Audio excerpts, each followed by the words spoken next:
इसका हम क्या देखते हैं, गुण देखते हैं, ध्यान से देखते रहना। पहला गुण, यह ठोस पदार्थ होते हैं। यह क्या पदार्थ होते हैं, ठोस पदार्थ होते हैं, पहला गुण। सेकेंड गुण में हम क्या लिखेंगे, यह विद्युत का सुचालक है।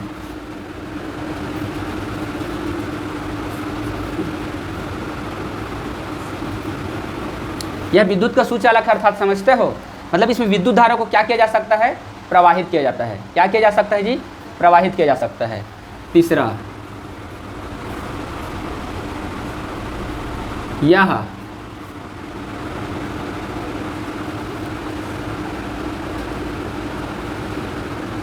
ऑक्सीजन के साथ, यह किसके साथ, ऑक्सीजन के साथ ऑक्साइड बनाता है। यह ऑक्सीजन के साथ क्या बनाता है जी, ऑक्साइड बनाता है। ध्यान से सुनते रहना। उदाहरण के लिए जैसे कि ऑक्सीजन के साथ यह कैसे ऑक्साइड बनाता है उसको भी हम क्या कर लेते हैं, देख लेते हैं। मान के चलो मेरे पास यहाँ पे क्या है, सोडियम है, सोडियम प्लस हमारे पास क्या है जी, O2 है। जब सोडियम को हम ऑक्सीजन के साथ रिएक्शन कराएंगे, किसके साथ रिएक्शन कराएंगे, ऑक्सीजन के साथ, तो ये क्या बनाएगा हमारे पास, देखो देखो सोडियम का चार्ज यहाँ पे कितना होता है, ध्यान से देखते रहो। सोडियम का चार्ज कितना होता है 1, और ऑक्सीजन का चार्ज कितना होता है 2। इसको इसके साथ और इसको इसके साथ, तो सोडियम को 2 के साथ गुणा करेंगे तो कितना हो जाएगा जी, Na2, और ऑक्सीजन को 1 के साथ गुणा करेंगे तो कितना होगा, 1 ही होगा। चूँकि यहाँ पर देखो ऑक्सीजन की मात्रा कितनी है, 2 है, तो इधर भी कितनी होनी चाहिए, 2। तो यहाँ पे तो मैं 2 नहीं लिख सकता। क्यों यहाँ पे 2 ऐसा नहीं लिख सकता, क्योंकि इसके अनुसार से हम इस तरीके से कंपाउंडर नहीं बना सकते। किस तरीके से कंपाउंडर नहीं बना सकते हैं, इस तरीके से। अगर आप इस तरीके से लिख कर आते हो तो आपका रासायनिक समीकरण क्या हो जाएगा, गलत हो जाएगा। तो यहाँ पर 2 न रह करके कहाँ रहेगा, यहाँ पे रहेगा। तो हमारे पास चलो ऑक्सीजन तो 2 हो गया, परंतु यहाँ पे सोडियम भी 4 हो गया, 2 में कितना हो गया, तो इधर भी कितना होनी चाहिए, 4। तो मैं यहाँ पे क्या लिखूँगा, 4। तो अब बताओ, कभी भी धातु ऑक्सीजन के साथ रिएक्शन करके क्या बना रहा है, ऑक्साइड बना रहा है, सोडियम ऑक्साइड बोलते हैं। उदाहरण के लिए एक एग्जाम्पल और देख लेते हैं। यहाँ पे मैग्नीशियम, मैग्नीशियम को O2 के साथ रिएक्शन कराएंगे तो ये क्या बनाएगा, चलो मैग्नीशियम का चार्ज कितना होता है अपने पास, +2 होता है। क्या होता है जी, +2। ऑक्सीजन में, ऑक्सीजन का भी कितना होता है जी, 2। तो जो कट जाता है उसको कटा दो, 2 1 कम 2, 2 1 कम 2, इसको इसके साथ और इसको इसके साथ। मैग्नीशियम को 1 के साथ अगर मैं गुणा करता हूँ तो क्या प्राप्त होगा, Mg प्राप्त हो जाएगा। ऑक्सीजन को मैं 1 के साथ गुणा करूँगा तो कितना हो जाएगा, O हो जाएगा। और ऑक्सीजन की मात्रा कितनी है अपने पास, 2 है, तो इधर भी कितनी होनी चाहिए। क्या मैं यहाँ पे ऐसा 2 लिख सकता हूँ, नहीं, क्योंकि ये त्रियक गुणा के अनुसार से, सूत्र बनाने के अनुसार से ऐसा नहीं बन रहा है कंपाउंड। तो हमें ऐसा कभी नहीं करना है, समझ में आ रहा है ना। अब यहाँ पर कैसा करेंगे, यहाँ डाल देंगे।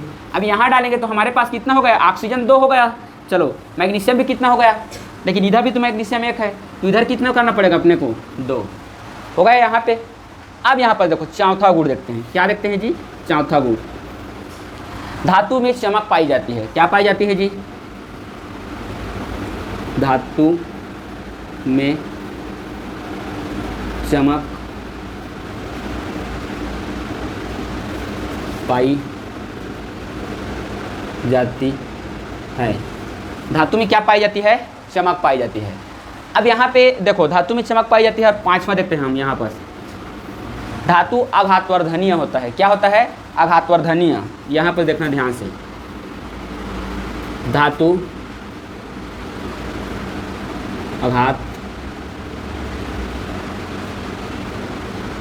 आघातवर्धनीय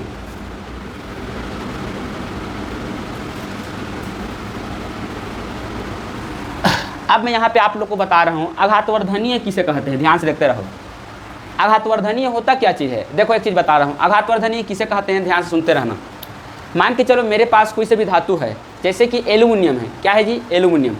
किसी वस्तु को हथौड़े या किसी भी चीज़ से हम उसको पीटते हैं, जैसे कि हथौड़ा जानते हो कि नहीं जानते हो, आप लोग अपने अपने घर में रखे होंगे, देखे भी होंगे आस पड़ोस में। लोहार क्या करता है, लोहा को हथौड़े से क्या करते रहता है, मारते रहता है। वो टूटता है कभी क्या, बल्कि वो क्या हो जाता है, फैल जाता है।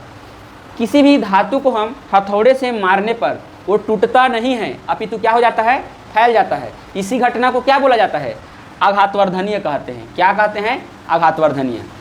अगर इतने याद हो जाएगा तो बहुत है, रहने के लिए तो और है, समझ में आ रहा है ना, क्या है जी, और है। धातु में भंगुर पाई जाती है। भंगुर मतलब समझते हो, जंग लग जाता है। धातु स्वयं के ऊपर स्वयं जंग लगाता है कि नहीं लगाता है। जब हम उसको खुले वातावरण में छोड़ देते हैं तो ऑक्सीजन के साथ क्रिया करके ऑक्साइड बना लेता है। तो ऑक्साइड बनाता है तो धीरे धीरे क्या हो जाता है, जंग लग जाता है। क्या लग जाता है, जंग लग जाता है।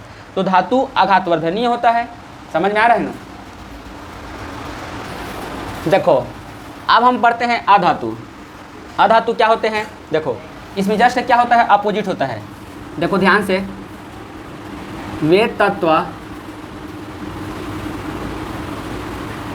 जिनमें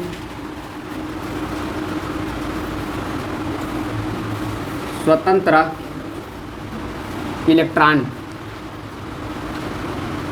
होते हैं, जो इलेक्ट्रॉन ग्रहण कर ऋण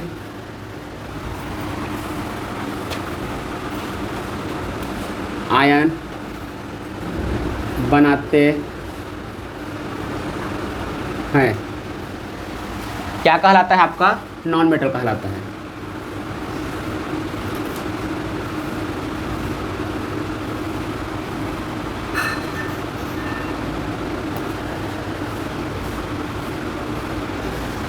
चलो देखो यहाँ पर ध्यान से, अब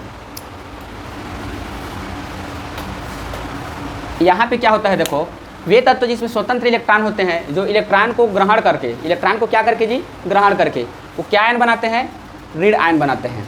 एक चीज़ बता दे रहा हूँ, नोट ध्यान से देखते रहना, क्या बता रहा हूँ मैं, नोट। इस नोट को हमेशा क्या करोगे जी, याद रखना, नोट याद रखना। अंतिम कक्षक में यदि 4 से अधिक इलेक्ट्रॉन रहता है तो हमेशा 8 इलेक्ट्रॉन ग्रहण कर सकता है। कितने इलेक्ट्रॉन ग्रहण कर सकता है, 8 इलेक्ट्रॉन। यदि अंतिम कक्षक में 4 इलेक्ट्रॉन से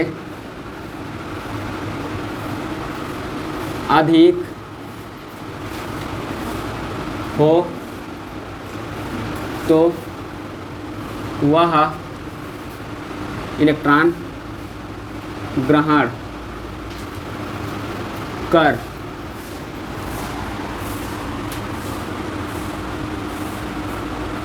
ऋण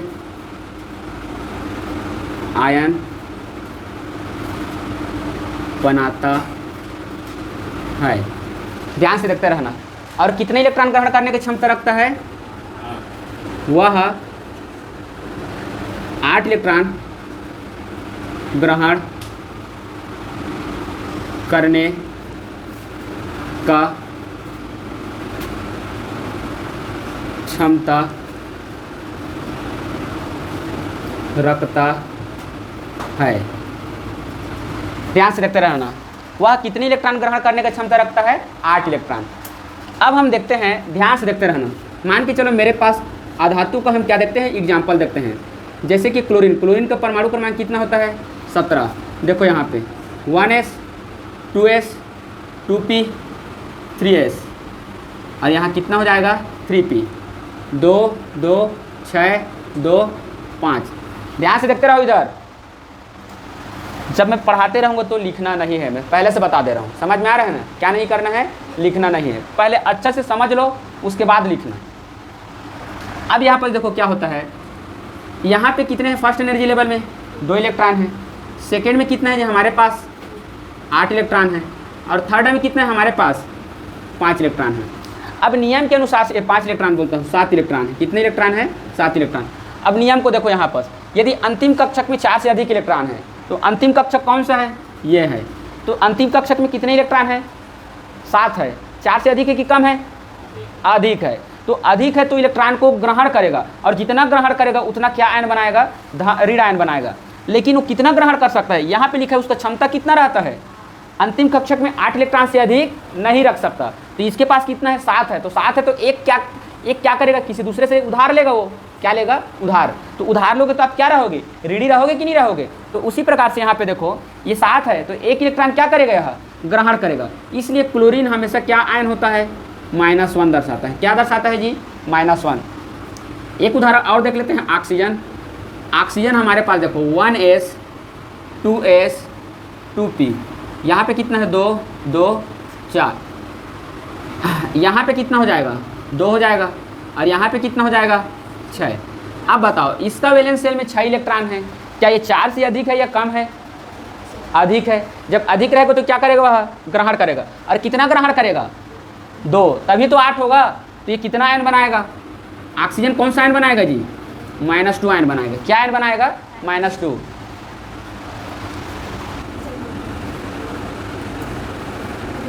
इसका भी क्या लिखेंगे, गुण लिखेंगे। चलो, यह तीनों अवस्था में पाए जाते हैं।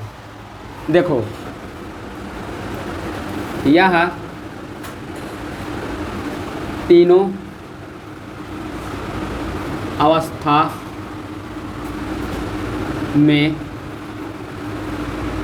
पाया जाता है। चलो, तीनों अवस्था में कौन कौन से पाया जाता है, अधातु में नाम लिख दे रहा हूँ, हमेशा पूछा जाता है। पहला है हमारे पास, इसी का पहला है ठोस अवस्था में। किस अवस्था में जी, ठोस अवस्था में। ठोस अवस्था में किसको पाया जाता है, आयोडीन को पाया जाता है। किसको पाया जाता है, आयोडीन, जिसका एटॉमिक नंबर कितना होता है, 53 होता है। क्या होता है, 53। इसी का दूसरा द्रव अवस्था में, क्या अवस्था में, द्रव अवस्था में। द्रव अवस्था में किसको पाया जाता है, ब्रोमीन को, जिसका एटॉमिक नंबर कितना होता है, 35। उसी प्रकार से तीसरा गैस। गैस में तो बहुत सारे हैं जी। गैस में क्या है, ऑक्सीजन है, नाइट्रोजन है, क्लोरीन है, फ्लोरीन है। ये सब किस में पाया जाता है, गैसीय अवस्था में पाया जाता है। किस अवस्था में पाया जाता है। तो अब बताओ मेरे को, अधातु तीनों अवस्था में पाया जा रहा है कि नहीं पाया जा रहा है। देखो पूछता है क्वेश्चन कि ऐसा कौन सा अधातु है जो लिक्विड अवस्था में या लिक्विड फॉर्म में पाया जाता है। तो क्या लिखोगे आप लोग, ब्रोमीन। इसको अच्छा कंपटीशन एग्जाम में भी पूछा जाता है। समझ में आ रहा है कि ऐसा कौन सी अधातु है जो किस अवस्था में पाया जाता है, लिक्विड अवस्था में, मतलब द्रव अवस्था में। तो द्रव अवस्था में कौन पाया जाता है, ब्रोमीन पाया जाता है। क्या पाया जाता है, ब्रोमीन। अब यहाँ पर देखते हैं, पहला गुण हो गया, दूसरा गुण देखते हैं। इसका क्वाथनांक व गलनांक कम होते हैं। देखो ध्यान से, इसका क्वाथनांक व गलनांक क्या होते हैं जी, कम होते हैं। क्या होते हैं, कम होते हैं। दूसरा, तीसरा है, इसमें चमक नहीं पाई जाती है। इसमें चमक नहीं पाई जाती। क्या नहीं पाई जाती है, चमक। चौथा में आप बहुत सारा लिख सकते हो, इसमें तो चमक पाई नहीं जाती है, आपको पता ही है। जैसे कि हम और लिखे थे, धातु में क्या लिखे थे, वह आघातवर्धनीय होता है। तो अब चौथा में लिख सकते हो, यह इसमें आघातवर्धनीय की घटना नहीं होती है। क्योंकि हम, अब बताओ, गैस को हम किसी हथौड़े से मार सकते हैं क्या, उसको फैला सकते हैं क्या। और द्रव अवस्था में, द्रव अवस्था को हम मार सकते हैं क्या, उसको फैला सकते हैं क्या, नहीं। और आयोडीन मतलब नमक को मारेंगे तो फैलता नहीं है, बल्कि क्या हो जाता है, टूट जाता है। वो क्या हो जाता है, टूट जाता है। मैं मान रहा हूँ ये ठोस अवस्था में है भाई, लेकिन क्या होता है कि नमक खाते हो कि नहीं खाते हो, आयोडीन युक्त नमक बोलते रहते हैं, पता है ना आप लोग को। तो उनको ठोस अवस्था में रहता है, मानता हूँ। तो उसको हम मारेंगे हथौड़ा से तो टूटेगा कि नहीं टूटेगा, बताओ, टूट जाता है ना। तो आघातवर्धनी की घटना इसमें हो रहा है क्या, इसमें आघातवर्धनी की घटना नहीं पाई जाती है, याद रखना। और यह ऑक्सीजन के साथ अभिक्रिया करके ऑक्साइड नहीं बनाती है। इतना लिख सकते हो ना। यहाँ पे क्वेश्चन है, जबरदस्त क्वेश्चन है ना, मैं पहले से बता दे रहा हूँ। हवा में खुला छोड़ देने पर धातु की चमक कम क्यों हो जाती है। ध्यान सुनते रहना। मेरे पास कोई सा भी मेटल है बेटे लोग, समझ में आ रहा है। मेरे पास क्या है जी, कोई सा भी मेटल है, मान के चलो हम एल्युमिनियम जो भी ले लेते हैं, समझ में आ रहा है ना। कोई सा भी क्या है, मेटल है। जैसे कि मान के चलो मेरे पास मैग्नीशियम ही है, क्या है, मैग्नीशियम। मैग्नीशियम को मैं खुले वातावरण में अगर छोड़ देता हूँ तो जाहिर सी बात है ऑक्सीजन रहेगा कि नहीं रहेगा, ऑक्सीजन रहेगा कि नहीं रहेगा। और ऑक्सीजन का सूत्र क्या होता है बताओ, अणु सूत्र O2 होता है। और ये जब हम किसी भी धातु को खुले वातावरण में छोड़ देंगे तो ऑक्सीजन के संपर्क में आ जाता है, और संपर्क में आने के बाद दोनों आपस में क्या कर लेते हैं, अभिक्रिया कर लेते हैं। क्रिया करेंगे कि नहीं करेंगे, मैं खुला वातावरण में छोड़ दूंगा तो ऑक्सीजन तो रहेगा ही रहेगा, तो धातु ऑक्सीजन के संपर्क में आते ही क्या कर लेता है, रिएक्शन कर लेता है। और रिएक्शन करने के बाद वह क्या बना लेता है, ऑक्साइड बना लेता है। क्या बना लेता है जी, MgO। क्या बना लेता है, ऑक्साइड। तो ऑक्साइड बना लेता है। इसी के वजह से ऑक्साइड क्या कर देता है, ऑक्साइड हमेशा जो चमक रहता है ना, उस चमक को धीरे धीरे क्या कर देता है, कम करने लगता है। क्या कम करने लगता है जी, ऑक्साइड। तो यहाँ पे इसका आंसर कैसे लिखोगे, हम जानते हैं कि, ध्यान से सुनते रहो, हम जानते हैं कि किसी भी धातु को खुले वातावरण में छोड़ देने पर वह ऑक्सीजन के संपर्क में आने के बाद वह ऑक्सीजन के साथ ऑक्साइड बना लेता है, जिसके वजह से उनकी चमक धीरे धीरे क्या हो जाती है, कम हो जाती है। क्या हो जाती है जी, कम हो जाती है। देखो आज हम पढ़ेंगे धातु एवं धातु कर्म के बारे में पढ़ेंगे। क्या के बारे में पढ़ेंगे जी, धातु एवं धातु कर्म के बारे में। ध्यान से देखते रहना, धातु क्या होता है और धातु कर्म क्या होते हैं। सबसे पहले मैं आपको मेटल के बारे में बता रहा हूँ। किसके बारे में बता रहा हूँ, मेटल के बारे में। ध्यान से देखते रहना। मेटल, मेटल को हिंदी में बोलते हैं धातु। धातु किसे कहते हैं, मान के चलो मेरे पास कोई से भी तत्व है, वे तत्व जिनमें स्वतंत्र क्या होते हैं जी, इलेक्ट्रॉन होते हैं। क्या होते हैं, स्वतंत्र इलेक्ट्रॉन होते हैं, जो इलेक्ट्रॉन को त्याग देते हैं और त्यागने के बाद क्या आयन बनाते हैं, धन आयन बनाते हैं। ध्यान से समझना, एक चीज़ याद रखना, हमेशा याद रखना, नोट, एक बात बता दे रहा हूँ मैं, अगर मान के चलो अंतिम कक्षक में, अंतिम कक्षक में, यदि अंतिम कक्षक में 4 से कम इलेक्ट्रॉन है तो वह त्याग कर धन आयन बनाएगा।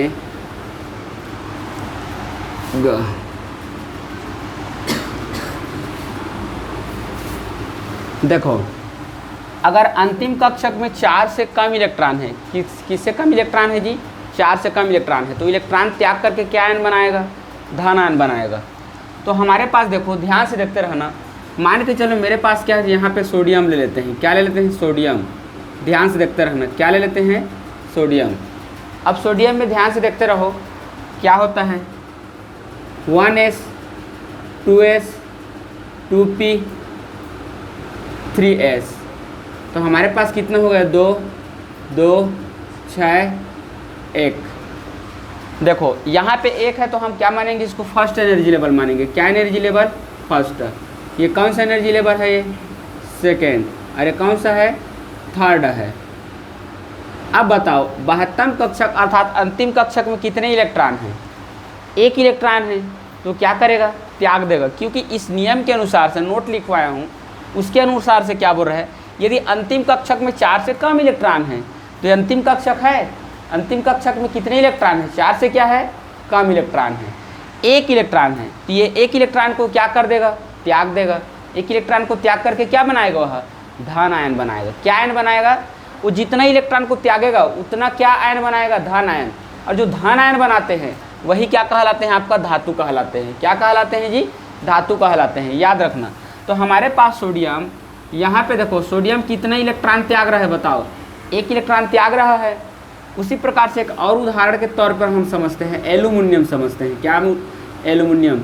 एल्यूमिनियम का कितना होता है, 13, 1s 2s 2p 3s 3p। ध्यान से देखते रहना। यहाँ पे कितना हो जाएगा 2 2 6, 6 और 4 कितना हो गया 10, और अपने पास कितने इलेक्ट्रॉन बचा है 3 इलेक्ट्रॉन और बचा है। 10 और 2 कितना हो जाएगा 12, 12 और 1 कितना हो जाएगा 13। अब यहाँ पर देखो ये आपका कौन सा एनर्जी लेवल है, फर्स्ट एनर्जी लेवल है। ये कौन सा एनर्जी लेवल है यहाँ पे, सेकेंड एनर्जी लेवल है।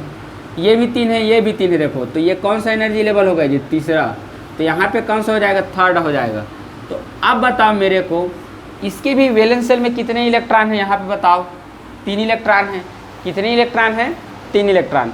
तो ये इलेक्ट्रॉन को ग्रहण करेगा कि वो त्याग देगा, बताओ त्यागेगा कि नहीं त्यागेगा। तो त्याग करके क्या आयन बनाएगा आपका, धन आयन बनाएगा। क्या आयन बनाएगा, धन आयन। तो ये भी कितना बना रहा है +3, क्या बनाएगा +3। तो ये भी क्या है आपका धातु है, क्या है जी धातु। अब यहाँ पर देखो इसी से हम क्या देखते हैं जी, परिभाषा देखते हैं। देखो ये सब क्या है तत्व है, ये सब चीज़ क्या है आपका तत्व है। तो यहाँ पर हम परिभाषा कैसे लिखेंगे, वे तत्व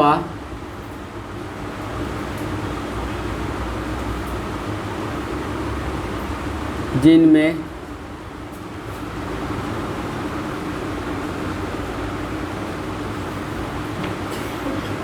स्वतंत्र इलेक्ट्रॉन, ई मतलब क्या समझोगे आप लोग, इलेक्ट्रॉन। वे तत्व जिसमें स्वतंत्र इलेक्ट्रॉन होते हैं,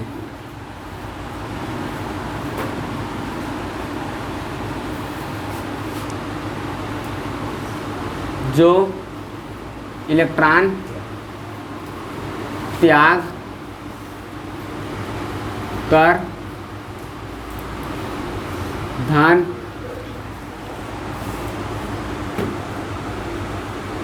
आयन बनाते हैं।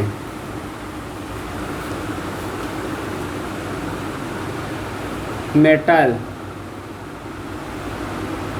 कहलाता है। मेटल अर्थात क्या कहलाता है, धातु कहलाता है।